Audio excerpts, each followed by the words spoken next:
welcome to art. I'm so happy you're here. Today we are making calligraphic messages. Give a big balloon breath, breathe in through your nose, feel your body fill up like a balloon. Great, now we're gonna breathe out through our mouth and deflate. Feel our body get fuller. Great job. Today we're gonna brush out our leg. So go ahead and brush out your whole leg. Get your foot, good, get your leg. Great, other leg, go ahead and brush it out. Get the whole thing brushed out.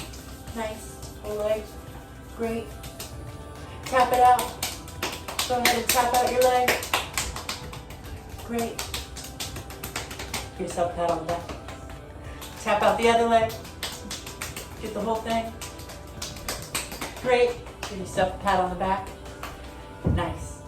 We're going to do some balance poses for our brain dance today. So we're going to start out with the Warrior 3, which is where we're going to stand sideways.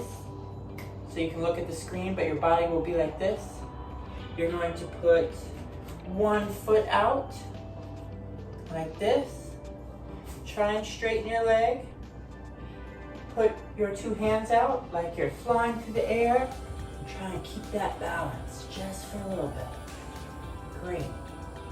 All right, we'll come back to the middle. It can be tricky to keep your balance. All right, want to turn the other way. Put out the other leg. Put out your arms. Find a still spot on the wall to look at.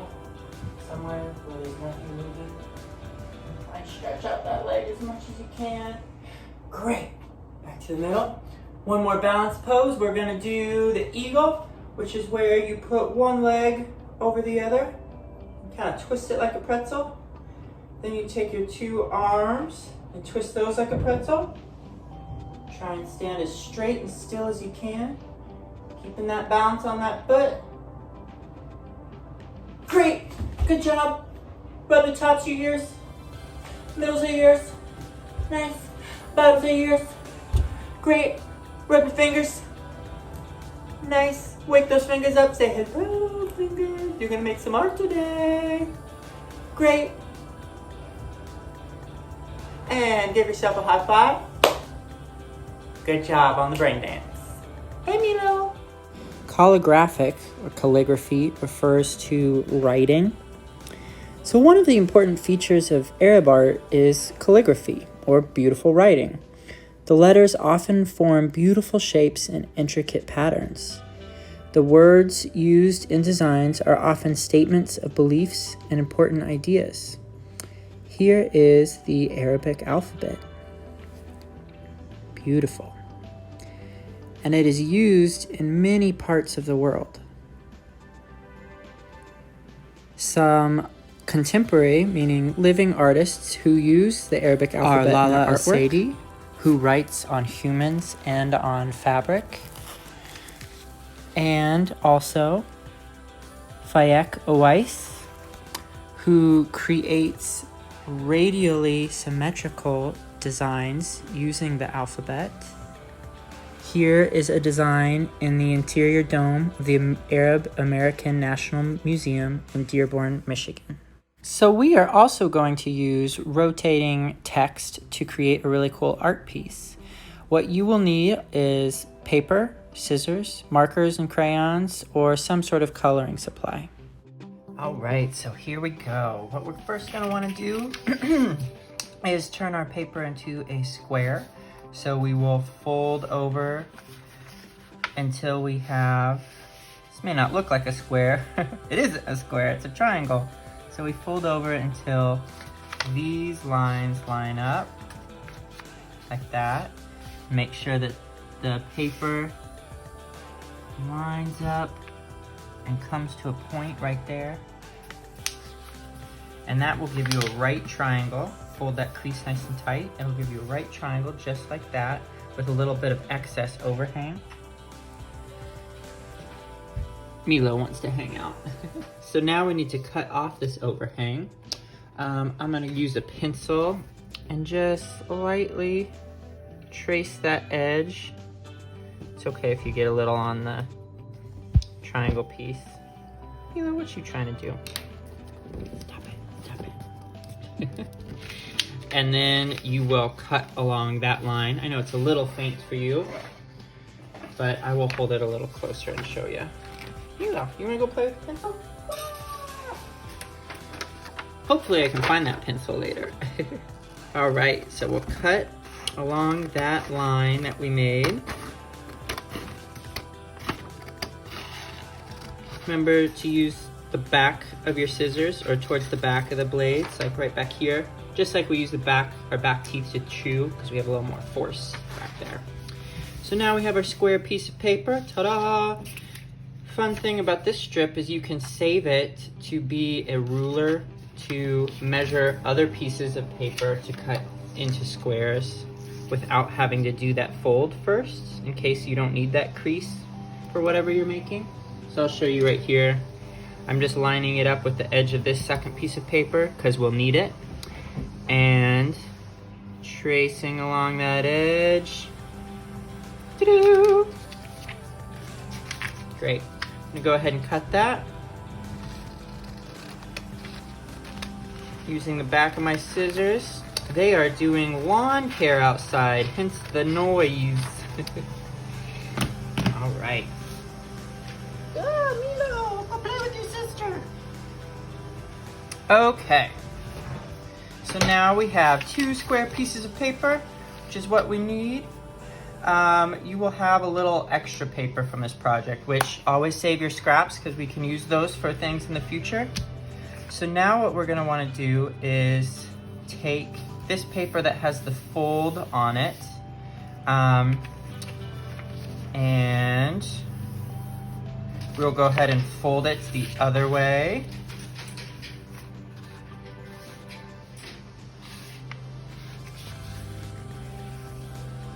Like that.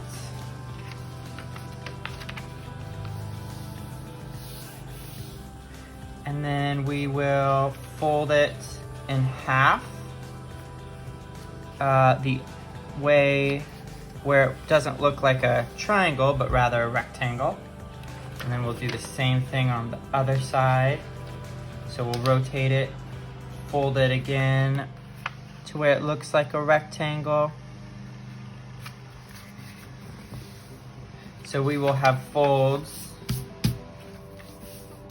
1, 2, 3, 4, 5, 6, 7, 8, right?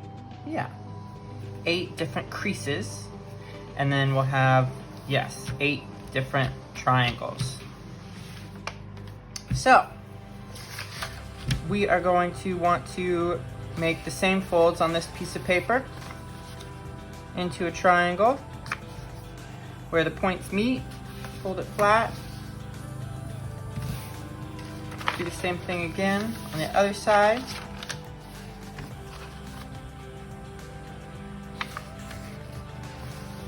Great. Oh, now we've got Oreo visiting. Hi, baby.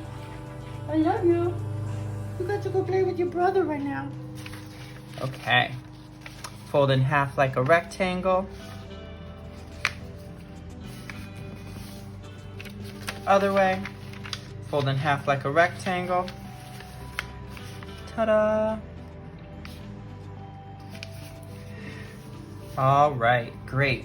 So, now we have 2 pieces, 8 folds, 8 triangles. 1 piece is going to be our final piece, which will keep this square shape. This piece, we're going to make our stencil out of, or what we trace to repeat text design. So we actually only need 1 of these triangles for that.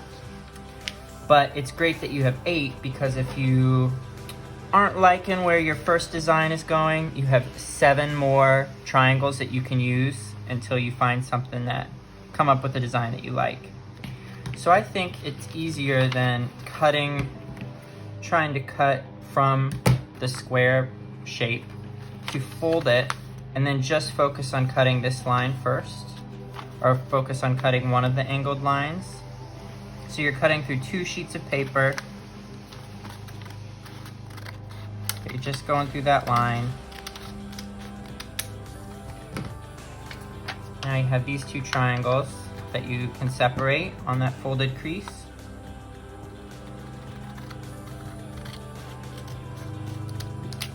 Yeah, that's why I use the back of the scissors. It's not as exact when you use the front. I forgot. Okay. So now we have one of these triangles that we are going to use for our stencil design. I want you to think of a word that conveys a message. So maybe you use the word peace, truth, love, hope, care, justice, fairness, faith, trust. What's a word that is important to you? So I decided that I was going to use the word bright. And it's important to me to keep a bright attitude and remember the brightness that you all give and that I get to be around day to day. Okay. So we want to fill up the shape. There's multiple ways you can do that. You can fill it up all with the text, or you can add some designs and the text. I'm gonna see if I can try and fill up the whole thing with text. I'll use a darker tool here. You can use bubble letters, but you don't have to.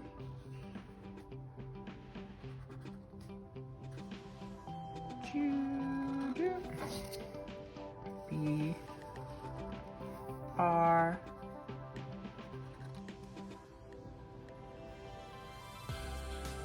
I. I'll probably speed this part up. I. G. H. Okay.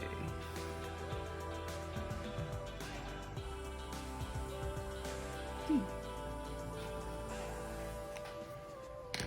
Maybe I'll color it a little bit so people can see what it actually says. But anyways, don't have to do that now. Okay, so I kind of like it like that. Maybe I'll make some stars, like shiny marks.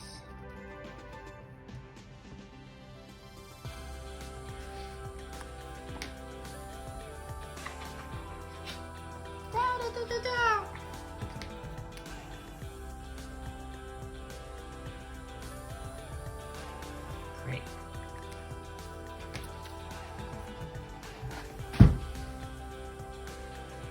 All right. Okay, let's see if I can do this without the cat getting to it. So now you're going to find a window and you're going to trace this triangle within the triangles that are folded on your paper. If you have some tape, you can tape this to the window and tape just with a little piece the triangle in place where it needs to go, but you don't need tape. I'm just gonna use my pressure holding it against the window to write the word. So my bright is lined up with one of my triangle shapes. And I'm gonna outline what I have there. And Milo's gonna try and chew on the paper while I do it, but you know, it's cute. Stop it! Stop it! He's so bad. He's so bad. All right. So yeah, the pressure of my hand is just keeping everything in place. You can do this in pencil first if you want, but it's all right if they're all not exactly the same. Okay. Oops. Got knocked out of place. That's all right. I have enough written down that I can line it back up.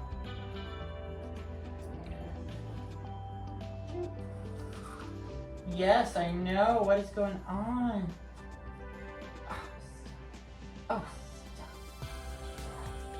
Okay. So, ta-da! I have my bright written in one section.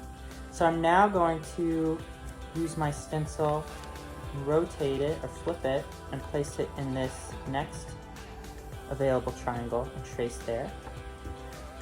So I'll probably go ahead and finish this, zoom up the video so you can see it.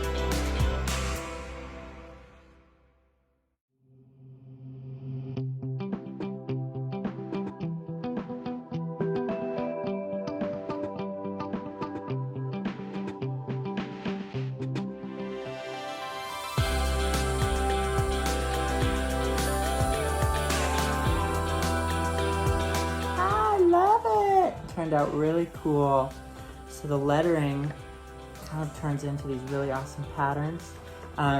Cool thing about the stencil is if you do it dark enough with a dark enough marker, or if you trace the back with the marker, you can look through it through both sides. So you can really flip around this triangle whatever way you want to fill in the triangles or to trace. And depending on how you place it in each of these, it'll change your design.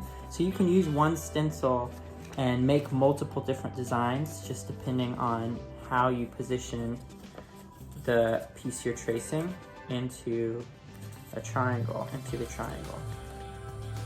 See how that would be different. This is how I traced it, but if I had flipped it around and traced it like that, it would look different. So you can really get a lot of different designs out of one stencil. Hey, I hope you enjoy your calligraphic message, and I cannot wait to see the finished art piece. Bye for now. Goodbye. Goodbye.